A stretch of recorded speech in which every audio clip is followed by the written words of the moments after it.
Всем привет, с вами Алла, и в этом видео покажу, как буду шить вот такой вот водонепроницаемый 3D ланчмат.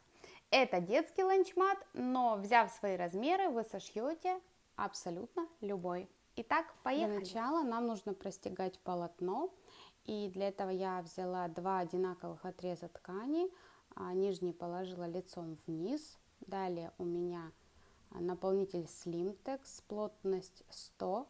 Это тонкий наполнитель, можно использовать синтепон или любой, который у вас найдется.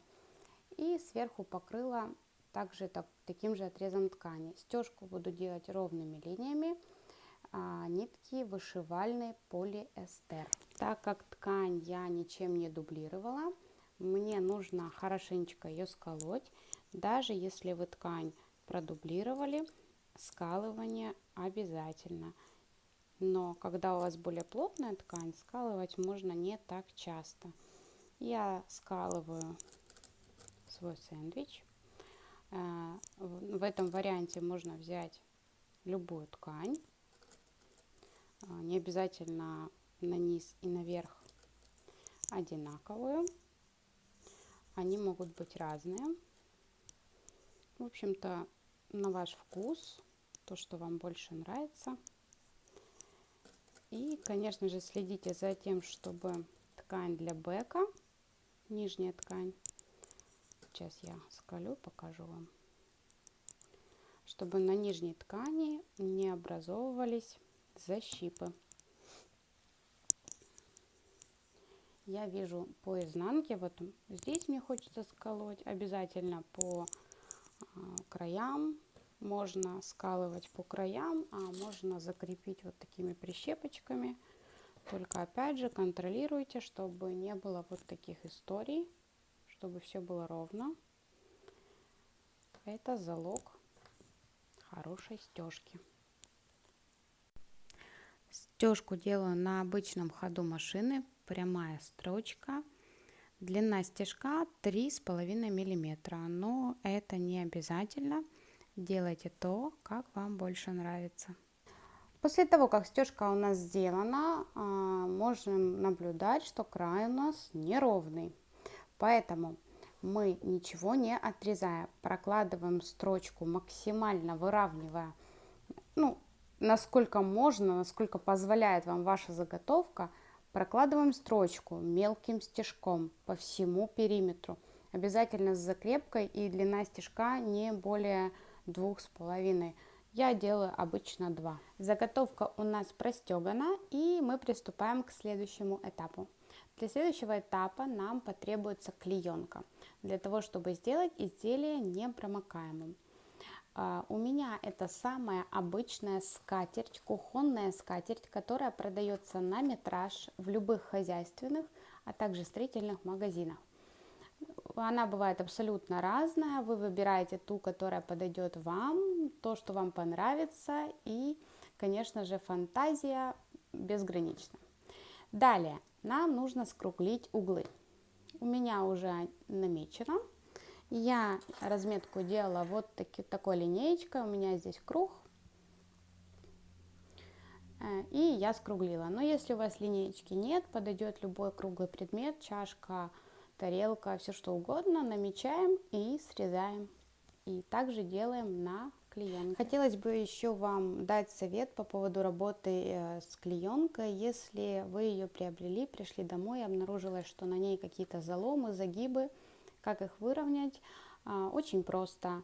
Есть два способа. Первый — это феном, то есть вы берете фен и нагреваете свою клеенку, пленку, неважно что это, она становится очень мягкой, пластичной, вы ее разравниваете и чем-нибудь тяжеленьким или просто даже просто ручками вы почувствуете, она очень эластичная, не растягивайте сильно, просто выравнивайте. И второй способ, чаще всего я пользуюсь именно ним, я просто накрываю тряпочкой ХБшной для утюжки и утюгом ее нагреваю без пара, обязательно без пара, потому что от пара она может скукожиться и будет еще хуже. Нагреваю и даю остыть. Все, она становится ровной, и предназначенной для пошива. Итак, углы у нас скруглены, и сейчас нам нужно пришить обтачку. И здесь есть несколько вариантов. Можно было бы взять обычную покупную косую бейку и обработать ней.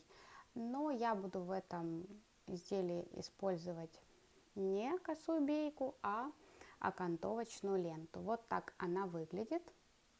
Очень удобная, мне понравилось, я вам покажу, как это выглядит в изделии.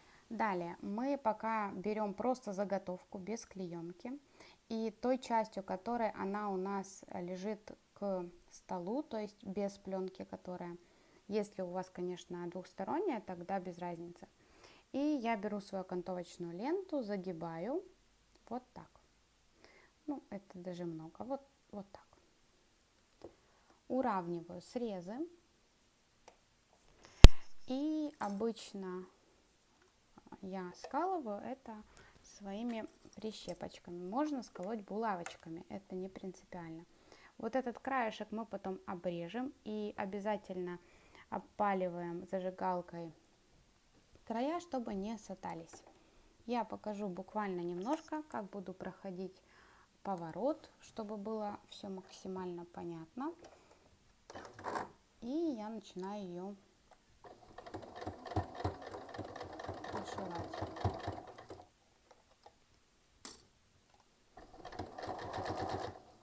На самом деле я могу это делать и без прищепок, но если у вас мало опыта, то, конечно, нет. И вот на углу я прям выкладываю ее, она плохо тянется.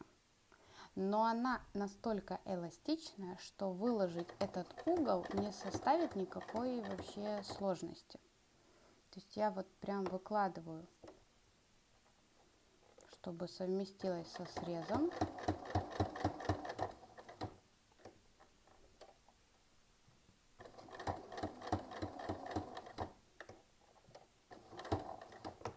И вот так вот понемножечку. Где нужно, приподнимаю лапку. У меня есть вот такая палочка. Кто смотрел мои обзоры, знает, что это за палочка. Кто не смотрел, кому сильно интересно, посмотрите. Эта палочка не для рукоделия, но она мне очень помогает. И все по прямой, все совсем просто.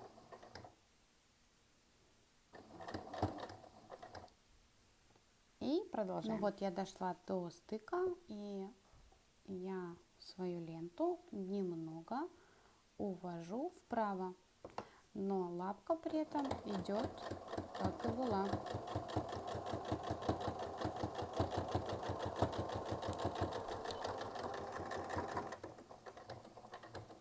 Все, я прошлась. Следующий этап, когда мы все сделали, мы выворачиваем обтачку на лицо, вставляем пленку и оборачиваем обтачкой, закрепляя прищепочками. Если вот у вас нет таких прищепок, пользуйтесь канцелярскими зажимами, они тоже хорошо справляются. Пленочку, когда вставляете, обязательно разравнивайте, чтобы не было нигде волн, пузырей. И где нужно, где вот прям вы чувствуете, что не ложится, да, вот у меня на двух углах такое было, и я немного подрезала, буквально 1 миллиметр пленки. И все прошиваем. Вот изделие наше готово. Я хочу вам показать окантовочную ленту, как она выглядит в конечном итоге. Мне она очень нравится, с ней приятно и легко работать, она не утолщает швы и выглядит очень хорошо. Ну что ж, а на сегодня все. Всем спасибо за просмотр. Ставьте лайки, подписывайтесь на мой канал, чтобы не пропустить ничего нового. Всем пока-пока!